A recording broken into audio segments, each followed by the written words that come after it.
Today I'm going to review the new Hyundai Tucson Hybrid. It's larger, more upscale, and with a much more radical design than the previous generation Tucson. Should you buy one? Let's find out. But first, a Hyundai Tucson montage.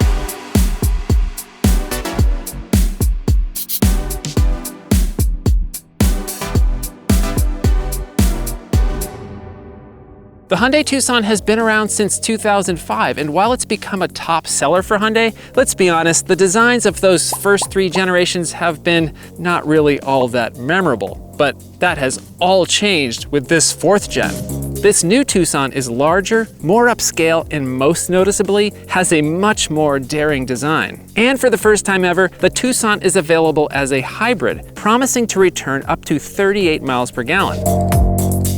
The Tucson used to be the smallest in the segment, and now it's among the largest, having grown about 6 inches in length. That extra size means if you were in the market for a RAV4 or a CR-V hybrid, you might just want to cross-shop this funky and angular SUV.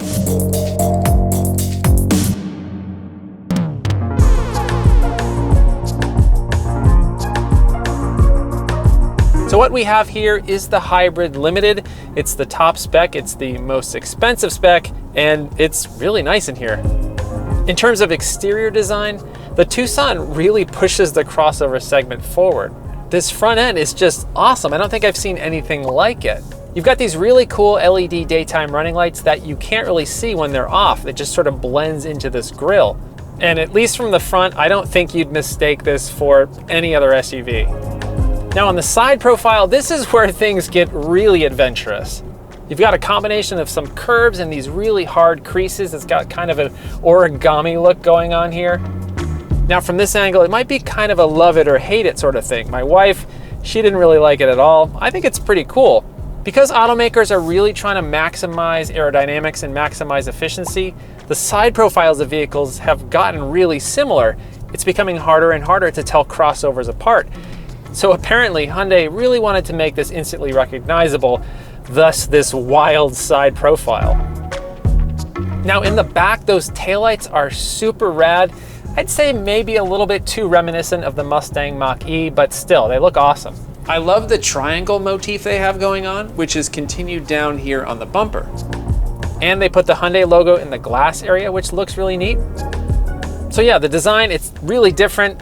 Do you think it's too different? Let me know in the comments below what you think.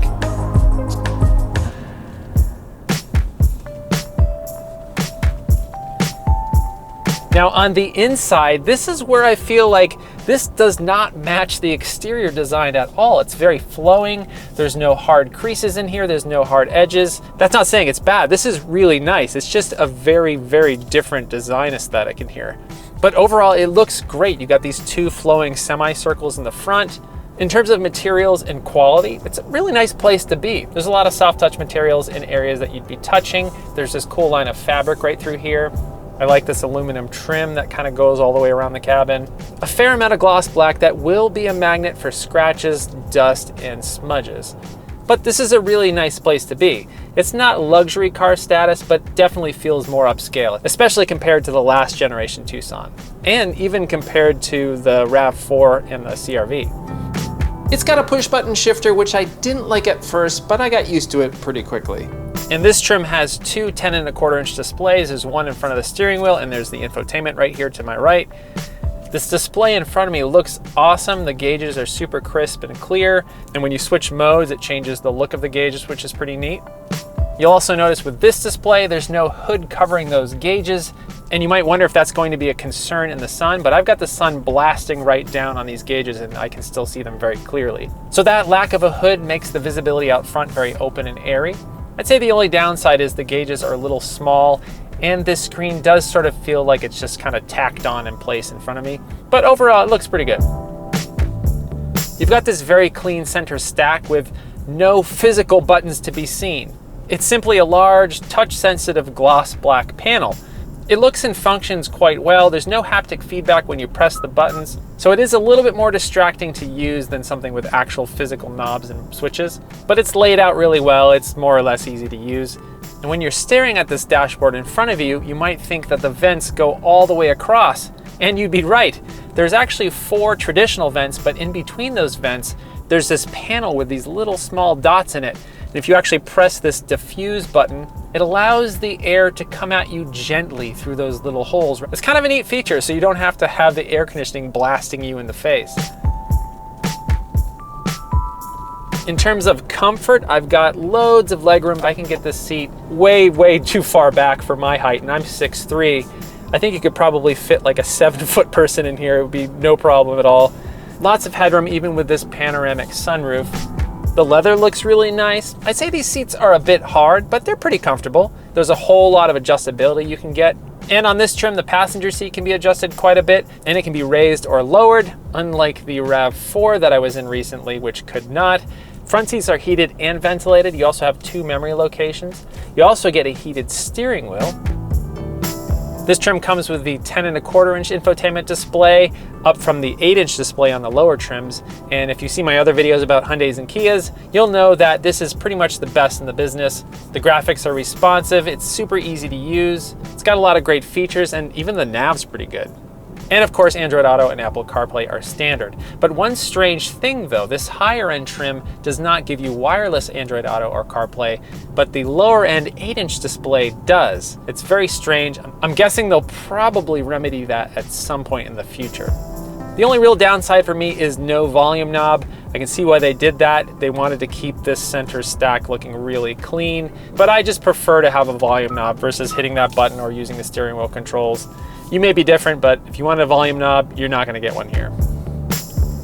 The wireless charger on this trim is in a really convenient location. It's out of the way. There's a fair amount of space to put your stuff. The door pockets are pretty decent. There's these little pockets on the side of the center console and a decent area right in here. There's no real clever storage solutions in here, but it's pretty much what you'd expect for this class of vehicle. Now this new Tucson being about 6 inches longer than the outgoing model, that means you've got a lot more rear seat legroom. It's got a massive 41 inches of rear legroom, which is class leading. It's better than the RAV4 or the CR-V. It really kind of gives you mid-size space in a compact SUV package. Headroom is really good, though for someone tall, you might not want to be stuck in that center seat. It's not bad, but it's not great either. This trim gives you heated rear seats, which is quite fancy. These rear seats also recline, which is nice. You've got USB ports in the back. This trim gives you vents, but no rear sunshades, which is kind of a bummer. Now, if you want to install a baby seat, those latch anchors are there, but they are a bit buried. And because of all that space back there, if you have a rear-facing seat, you don't even really need to move those front seats forward. I actually had to do that in the RAV4, but I don't think you'll have to do that here. When it comes to cargo space, this is once again larger than the last Tucson. You can get up to 41 cubic feet of cargo space with those seats pushed forward and that floor in the lowest level. And you've got a really handy lever to fold those second row seats down, which the RAV4 hybrid that I tested did not have. With those seats folded, you can get up to 80 cubic feet of cargo space, which is ginormous. In terms of acceleration, my stuff's bouncing around back there, but there's a, there goes my tripod, but there's a great deal of low-end torque in this thing. It's not quite electric car levels of torque, but it does push you back in the seat a little bit.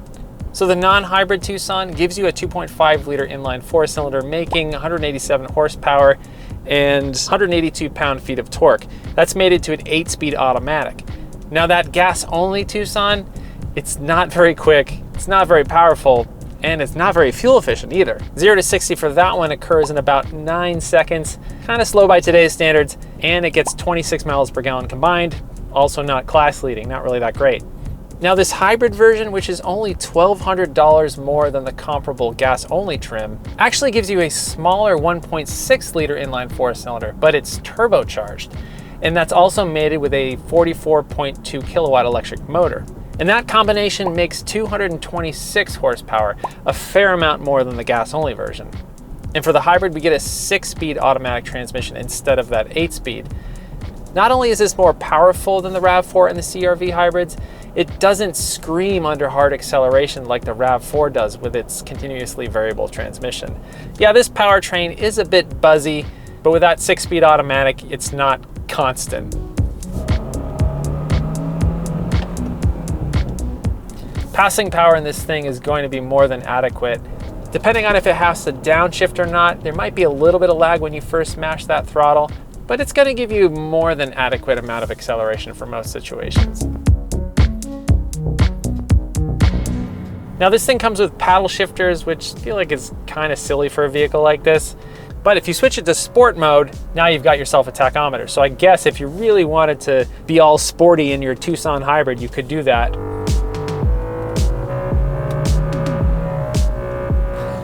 I can't believe I'm having fun in a Tucson hybrid. It is possible. On a windy road like this, you'd think a hybrid's gotta be pretty miserable to drive, right? This is actually not that bad. It's not quite at like Mazda CX-5 levels of fun, but it's getting pretty close. Now, I think one of the reasons why this thing feels somewhat sure-footed is because it has a feature called e-handling, which is essentially a type of torque vectoring, which uses the electric motor to help better propel the car around turns like this. And you can really feel it working. It really does a good job at helping you get around these turns more quickly. Yeah, the steering is light, but it's got a good feel. The ride is really good. And if you were late to work one day and you had a winding back road to get there, I think you'd have a little bit of fun, and I don't think this thing would send you careening off a cliff.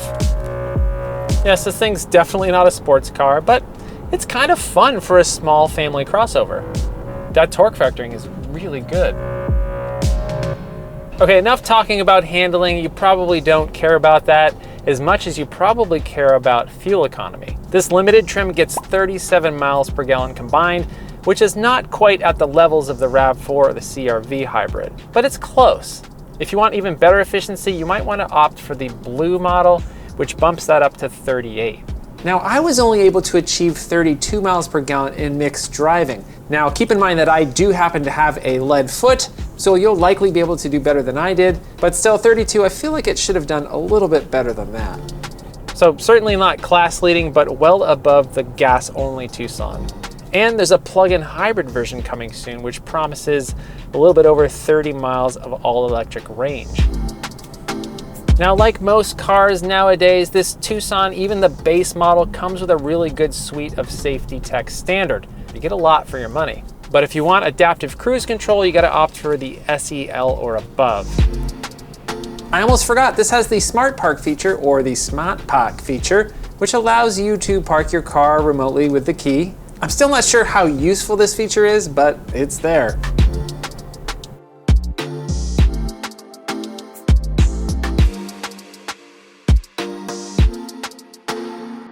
Okay, let's talk price. The base Blue starts at $31,420 and it gives you the same equipment as the non-hybrid SEL all-wheel drive. This Limited starts at just over $38 and gives you everything.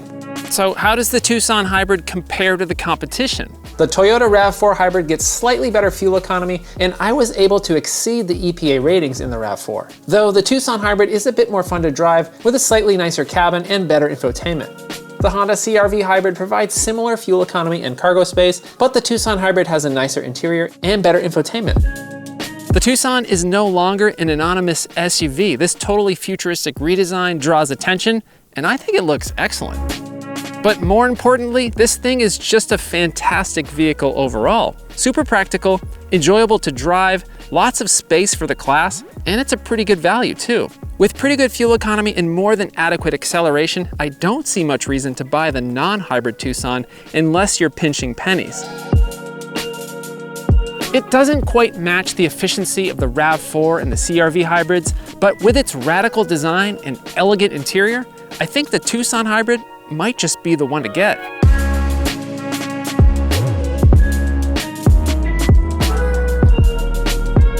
If you like this video and you want to see more like it, please consider subscribing and hitting that bell icon. If you'd like to help support the show, please consider buying a Hello Road t-shirt. You can get one of those at helloroad.tv/shop. Thanks so much for watching. I hope you're well, and I'll see you soon.